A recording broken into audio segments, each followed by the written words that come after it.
Hi, everyone. My name is Tracy, and I need to share something deeply personal about my family. How I learned that sometimes the people closest to us can be the most toxic. I'm a 33-year-old interior designer living in Boston. My life seemed perfect not long ago. A thriving career, a beautiful 6-year-old daughter named Emma who lights up my world, and a husband, James Reynolds, who I thought was everything I'd ever wanted. We met 5 years ago at a charity gala. He was charming, successful in real estate development, and seemed like the perfect match. Within a year, we were married, living in a stunning home in Brookline, and I felt like I'd hit the jackpot. Even his mother, Patricia, welcomed me with open arms. "You've brought such joy to our family, dear," she said warmly during our first meeting. If only I'd known that her sugary words were masking something much darker. The first red flag came at Emma's 5th birthday party. I planned a magical princess-themed celebration, complete with decorations, games, and everything a little girl could dream of. Patricia strolled in, her eyes scanning the room with barely hidden disapproval. "Oh, wouldn't it have been nicer with a more sophisticated theme?" she mused. "Children need proper guidance. When James was young, I always ensured his parties were educational." Later, I met Sarah Chen, my sister-in-law, who pulled me aside. "Don't let her get to you," she whispered. "She did the same thing at my daughter's party last month." "Does she always try to control everything?" I asked, half joking. Sarah gave me a knowing look. "You have no idea. Just wait until she starts comparing you to James's ex." Sunday dinners quickly became a battlefield of subtle digs and unwelcome advice. Patricia would serve her famous roast while slipping in her critiques. "Emma seems a bit unfocused at the table, dear," she'd say with a tight smile. "Perhaps you should consider stricter discipline." In my day, James's business partner, Cooper, often looked visibly uncomfortable around Patricia, muttering cryptic remarks like, "Something's not right with that woman." To escape the stress, Emma and I created our own traditions. Saturday became our day: pancake breakfasts, park visits, and craft projects. But the tension never truly stayed away. "Mommy, can we skip Grandma's dinner tomorrow?" Emma would ask. I couldn't blame her. Patricia's remarks became sharper with each visit. "Don't you want to be a good student like your cousin?" she'd say to Emma. Then, turning to me, "Tracy, perhaps you should reconsider your parenting approach." James would sit there silently, scrolling on his phone. Later, he'd shrug it off. "She means well." But I noticed how he changed when he was around her, more critical, more distant. Sarah confided in me again over coffee last week. She tried to convince my husband I was overspending on the kids. She even brought him bank statements. Can you believe it? I started documenting everything: her comments, her interference, her subtle undermining, because something darker was surfacing. Patricia's perfectly polished exterior was cracking, and I was beginning to see the manipulative force beneath. The tipping point came at last month's Easter dinner. Patricia accidentally spilled red wine all over my new design portfolio, the one I needed for an important client meeting the next day. "Oh, you're still doing that little decorating thing," she said dismissively. "I thought you focused more on family by now." She didn't even attempt to help clean up. James barely looked up from his phone. "Mom didn't mean it, Tracy. You're being too sensitive again." But it wasn't just me. At Sarah's son's birthday party, I overheard Patricia gossiping to other mothers. "Poor James. I worry about Tracy's stability. She's been so erratic lately. Did you know she takes medication for her nerves?" I've never taken anxiety medication in my life. Then came the dinner that changed everything. Emma, excited about her school art project, was chatting away at the table. "Sweetheart, please sit still," I said gently. "She's disrupting dinner." Patricia snapped. Turning to James, she barked, "Your daughter needs discipline." Before I could respond, Patricia grabbed Emma's arm and marched her downstairs. The sound of the basement door locking sent chills down my spine. "She needs to learn," Patricia said coldly, pocketing the key. "This is how we handled James when he misbehaved," Patricia said with a chilling smile, her words hanging heavy in the air. Below us, Emma's cries echoed from the basement. "Where's my mommy?" she sobbed. I bolted from my chair. "Give me the key, now."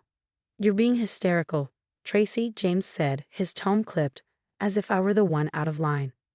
Patricia waved a hand dismissively. "Emma was just playing down there," she claimed later, after I'd already called the police.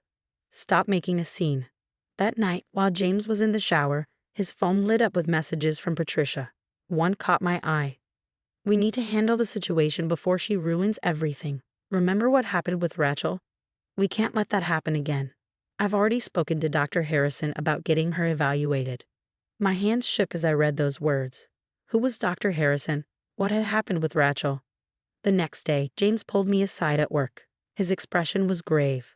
"Tracy, listen carefully. Something's not right with the company finances. Patricia's name is on documents she shouldn't be involved with. Be careful." "What do you mean?" He hesitated. "Last time someone questioned her involvement, they were forced to resign under serious allegations." "What kind of allegations?" "The kind that ruin careers and families. Watch your back. Patricia has friends in high places." I didn't have long to process his warning. That night, I overheard James on the phone. "Yes, Mother. I understand. Tracy won't be a problem much longer. Emma still has nightmares about the basement. She wakes up crying, clutching me, whispering, 'Don't let Grandma take me.' This isn't just about control anymore. Something bigger, something darker, is unfolding, and I need to uncover it before it's too late." The first step was digging deeper. After the basement incident, Sarah invited me to a quiet cafe, far from prying eyes. "Rachel," she said, lowering her voice. "James' ex-fiancée. She didn't actually have an affair. Patricia set the whole thing up, hired a guy to fake photos. I found out through my husband's old emails." My stomach turned. "How do you know all this?" "Because she tried the same thing with me. Said if I didn't give up my job, some compromising photos might just happen to find their way to my husband." I decided to play Patricia's game. I accepted her insincere apology about the basement and pretended to make peace. Meanwhile, I hired a private investigator. The results were shocking. "Your mother-in-law visits your office building regularly when you're not there," the investigator reported. "She's been meeting with your biggest clients. Within a week, 3 clients canceled their contracts. We heard you're having personal problems," they said awkwardly. The walls were closing in, but James surprised me by calling a secret meeting at a diner outside of town. His hands trembled as he slid a USB drive across the table. "Tracy, it's all here," he whispered. "Patricia's been using my company to launder money. Those luxury condos downtown, they're fake projects. The money's coming from somewhere else." "And you?" I asked, dreading the answer. "I sign whatever she puts in front of me," he admitted, his voice barely above a whisper. "Always have. But it's not just me. She's doing this to everyone in the family." I reached out to James's sister, Amanda, at her yoga studio. Her eyes filled with tears. "She controls everything," Amanda said. "My business loan? It's actually my inheritance, but she made me sign papers saying I owe her. She's done the same to David and Lisa." As I dug through old records, I discovered a history of domestic violence complaints against Patricia, all mysteriously dropped. "Keep playing nice," Sarah advised. "Document everything." So I did. I started wearing a discreet recorder to every family gathering. Last Sunday, I hit gold. "Really, James," Patricia said, not knowing I was just around the corner. "Once we get rid of her like we did Rachel, everything will go back to normal. The company can't afford questions right now. But Emma, she'll forget about her mother eventually, just like you forgot about your father after I sent him away." Her words hit me like a punch to the gut. James's father hadn't abandoned them, as Patricia always claimed. What had she done to him? The more I uncovered, the more sinister her schemes became. Regulators were starting to notice her sloppy mistakes. James showed me documents Patricia had tried to force him to sign, backdated contracts, and falsified statements. In his office, I found evidence she'd been stealing from her other children's trusts for years. She'd even forged James's signature to gain power of attorney over Emma's college fund. "We're all trapped," Amanda confided. "She has dirt on everyone." I stared at my phone, another missed call from Patricia lighting up the screen. It was time to spring the trap. "Of course, I'll come to dinner Sunday, Mother," I said, my voice as sweet as honey. "I think it's time we all had a nice, long family chat." But dinner wasn't where I planned to end this. Patricia's annual charity gala, the crown jewel of her social calendar, would be the perfect stage. Everyone who mattered in Boston society would be there. Her country club friends, business associates, and the very people she had spent years manipulating. "So glad you could make it, dear," Patricia said, her signature pearls gleaming under the chandeliers. Her smile was all too confident. James tells me you've been much more cooperative lately. Little did she know, the entire family was ready to take her down. James, Sarah, Amanda, David, and even Rachel, James' ex-fiancé, were in position. It was showtime. Patricia took the stage, her voice smooth and commanding as she launched into a speech about family values and integrity. That was Amanda's cue. Speaking of family, Amanda interrupted, standing up from her seat. Let's talk about how you stole our inheritances. She held up a stack of documents. I have the real ones right here. Patricia's smile froze. Amanda, dear, you're confused. No, Mother, David interjected, rising to his feet. We've seen the proof. Every so-called loan you gave us was stolen from our trust funds.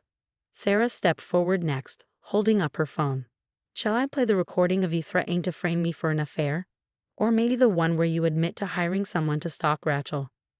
Patricia lunged for Sarah's phone, but James was already plugging his laptop into the projector. Your attention, please, he announced to the stunned crowd. These documents show years of fraud at Reynolds Development. My mother has been using the company to launder money, funneling millions into her own accounts. Gasps rippled through the room as Rachel emerged from the crowd. Is this also ridiculous, Patricia? She said, her voice steely. Like how you faked photos of me cheating? Or how about we discuss what really happened to James's father? Pandemonium broke out. Patricia's carefully curated world crumbled before her eyes. Her country club friends backed away in disgust as police officers entered the room, escorted by SEC agents James had already tipped off. You ungrateful little. Patricia hissed at me, venom dripping from every word. I'll destroy you like you destroyed your husband. Smiling coldly, I reached into my bag and pressed play on my recorder. Her voice echoed through the room. Once we get rid of her, everything will go back to normal. Emma will forget about her mother, just like James forgot about his father after I sent him away. The truth about James's father finally came to light, and Patricia's empire crumbled under the weight of her crimes. 1 year later, life looks completely different now. My design firm is thriving, expanding into New York, and Emma's nightmares have all but vanished with the help of therapy. She loves her new school, her smile bright and unafraid. Patricia, on the other hand, is facing multiple lawsuits from enraged investors. Her assets are frozen, her once gilded reputation is ruined, and her social circle has abandoned her. Last I heard, she's living in a tiny apartment, utterly alone. James lost everything in our divorce. The SEC investigation revealed he had knowingly participated in Patricia's schemes, signing off on fraudulent deals for years. After serving a brief sentence, he moved to Ohio, working at his cousin's car dealership. Yesterday, I received a tear-streaked letter from Patricia. I'm sorry for everything. Can we talk? I didn't read past the first line. I shredded it and tossed it into the trash. Mommy, can we get ice cream? Emma asked this morning, her eyes sparkling. Of course, baby, I said, looking around our peaceful new home. Surrounded by true friends like Sarah and Amanda, I felt a deep sense of peace. We'd done it. We were free. The best revenge wasn't just exposing Patricia's lies or seeing her empire fall. It was this: happiness, success, and a life completely free from toxic people. Patricia, she's just a cautionary tale now, one I tell other women when we talk about trusting our instincts. Sometimes the only way to win is to walk away and let karma do the rest. Would you have exposed Patricia immediately, or would you have played the long game like I did to bring her entire empire crashing down? Let me know in the comments.